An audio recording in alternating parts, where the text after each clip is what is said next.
2024 সালের 5ই আগস্ট পরবর্তী কোনো এক সময়ে দেশের ধূলিধূসর বাতাসে পাল্টে যাওয়া সময়ের গন্ধ মিশে আছে।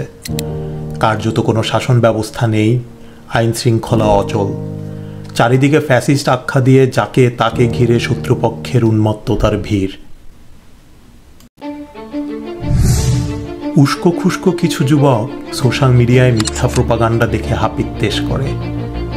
বুমেরাং হাজারিতে চারপাশের দেয়ালে দৃশ্যমান কোনো কাপড় নেই, তবু যেন দেয়ালের আস্তরণ খসে পড়ে। শিরোনামে লেখা বিভিন্ন মিথ্যা সংবাদে ইতিহাস বিকৃতির দৃষ্টান্তে তাদের চোখ জ্বলজ্বল করে। একজন আরেকজনের কমেন্টে প্রতি উত্তর করে, বিভিন্ন রিয়াকশনে জানায় নিজেদের মতামত। তাদের মুখে ছড়িয়ে যায় ক্রোধ আর প্রতিবাদের উন্মত্ততা। যুদ্ধ শেষ হয়নি কখনোই, শুধু অস্ত্র বদলেছে। আজ শত্রু কালি আর কিবোর্ডে।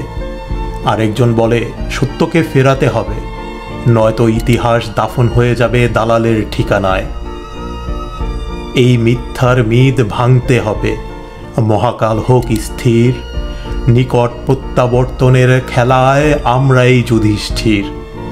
সত্য আলোচনা তখন সহজ বিষয় নয়। নিজেকে বিশ্বাস করাই যেখানে পর্বত সম কঠিন, সেখানে নিধিরাম সর্দার হওয়া মানেই ঝুঁকি নেওয়া। উদ্দেশ্য যখন অন্যায়ের বিরুদ্ধে বিরুদ্ধবাদ, যখন সত্য প্রচারেই লক্ষ্য, তখন দুর্যোগ দেখে ভয় পাওয়া যায় না। সোশ্যাল মিডিয়ার এইসব প্রোপাগান্ডা খণ্ডন করতেই হবে। মুক্তিযুদ্ধের অপমান মানে যে নিজের শেকড়ের অপমান। আলোচনা সারা দিন রাত চলত। কয়েকজন একসাথে যুক্ত হয়ে চ্যাটবক্স খুলে ভবিতব্য করণীয় নিয়ে কথা বলতো। তাদের আজও দেখা হয়নি সরাসরি, তবুও সেই যুদ্ধ একসাথেই চলছে আজও। তারা কিছু দুঃসাহসিক কাজ করেছিল। বিভিন্ন অনলাইন মিডিয়ার কমেন্ট বক্সে তারা খুঁজে নিত নিজের মতো আদর্শের মানুষ। সৌজন্যবোধের আলাপে পরিচয়ের পর সবাইকে সেই প্ল্যাটফর্মের চ্যাটবক্সে যোগ করা হতো। সেখানেই চলত সমসাময়িক আলোচনা, উগ্রবাদী গোষ্ঠীর উদ্দেশ্য প্রণোদিত প্রোপাগান্ডার জবাব কিভাবে দেওয়া যায় তার পরিকল্পনা। ধীরে ধীরে সেটিই পরিণত হয় এক জনস্রোতে। এখানে সবাই ক্র্যাক।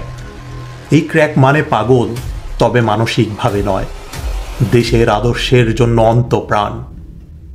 তারা জানে রুমি, বদিউল আলম, আজাদ জুয়েলের গল্প। তারা জানে বঙ্গবন্ধুর অবদান, মুক্তিযুদ্ধের রোহমর্ষক অপারেশনের বিশদ বিবরণ। হিট অ্যান্ড রান যেন তাদের স্মৃতিতে বাজে। তারা 15 বছরের দেশের উন্নয়নকে অকৃতজ্ঞের মতো অস্বীকার করতে পারেনি। এই প্ল্যাটফর্মের নামেই ক্র্যাক প্লাটুন বাংলাদেশ। এই প্ল্যাটফর্মে নির্দিষ্ট আদর্শের মানুষজন নানা প্রস্তাব রাখে। জামায়াত শিবিরের হাইজাম ঠেকাতে জেনজেট প্রজন্মকে আকর্ষণ করতে উঠে আসে রক পরিচর্যার ধারণা। তারপর মিম জেনারেশনের মাধ্যমে সোশ্যাল মিডিয়ায় রক পরিচর্যা ও মিমস সমগ্র হয়ে ওঠে বহুল জনপ্রিয় একটি প্ল্যাটফর্ম। একই আদর্শের মানুষকে এক ছাতার নিচে আনতে সক্ষম হয়েছে ক্র্যাক প্লাটুন ও রক পরিচর্যা, যা এখন এক অনলাইন মঞ্চ, এক আদর্শিক পরিবার। 1972 থেকে 75 সালের প্রোপাগান্ডার জবাব দিতে চরমপত্রের মতোই তারা তুলে আনে মুক্তিযুদ্ধের অমূল্য সম্পদগুলো। স্বাধীনতা বিরোধীদের মিথ্যা ও বিভ্রান্তিমূলক প্রচারণাকে যুক্তি ও তথ্য দিয়ে তারা খণ্ডন করে। সুসময়ে রাজার জন্ম দেয়, আর দুঃসময় দেয় সৈনিকের পরিচয়। একখণ্ড চরমপত্র যেন নিষিদ্ধ মঞ্চে নতুন দিনের ঘোষণা, যেখানে ঝরে পড়ে ইতিহাসের নির্মম সত্য আর লুকিয়ে থাকে অস্তিত্বের বীজ। 72 থেকে 75 অপশক্তির মিথ্যা যুক্তিগুলোকে খণ্ডন করে এই পেজটির প্রতিটি লেখা হয়ে উঠেছে আদর্শিক মানুষের মণিসংকেত। অম্লান বিশ্বাসে তারা কালের মুখোশ উন্মোচন করছে। নীরবতার প্রাচীরে ভেঙে সবাই এখন কণ্ঠ উন্মোচিত করতে শিখেছে। রাষ্ট্রীয় সম্পদ গণভবন ও সংসদ ভবনে হামলাকারী, ধানমন্ডি 32-এর ধ্বংসকারীদের, মুক্তিযোদ্ধাদের মবকারীদের চিহ্নিত করা আর তাদের সোশ্যাল মিডিয়ায় ট্রায়ালে তোলার ব্যবস্থা, এই কাজগুলোও করেছে ক্র্যাক প্লাটুন। এটা অন্যায় নয়, বরং ন্যায় যুদ্ধ। যেখানে আদালতে আইন নেই, আইন শৃঙ্খলা অচল, রাষ্ট্র যখন শকুনের দখলে, তখন নিজেদের আদালত গড়ে তোলা ছাড়া উপায় কি? বঙ্গবন্ধু ও তার কন্যার প্রতিকৃতিতে জুতা নিক্ষেপকারীদের শাস্তি, তাদের পরিচয়, ছবি, প্রমাণসহ সবকিছু প্রকাশ, এই কাজ করেছে ক্র্যাক প্ল্যাটুন। জাতির পিতা বঙ্গবন্ধু এবং উন্নয়নের উপকার জননেত্রী শেখ হাসিনার অবমাননা তারা ব্যক্তিগত ইগোর প্রশ্নে নিয়েছে। ভিন্ন ভিন্ন উদ্দেশ্যে গড়ে উঠেছে একাধিক উইং, যা এখন এক বিশাল সংগঠন। সত্যের জন্যে বাঁচো, সত্যের জন্য মরো, ইয়াং বেঙ্গল সোসাইটির এই উক্তি তাদের রন্ধ্রে রন্ধ্রে প্রবাহিত। আদর্শিক কর্মীদের জন্য তারা খুলেছে হেলথ পোর্টাল, বিনামূল্যে স্বাস্থ্যসেবা দিয়েছে। নির্যাতিত কারাবন্দীদের জন্য আইনি সহায়তা দিয়েছে অ্যাডভাইজারি ল ফার্মের মাধ্যমে। এটি তৃণমূলের প্ল্যাটফর্ম, এখানে সবাই নীতি নির্ধারক, সবাই সৈনিক। এটাই যুদ্ধের আসল রসদ।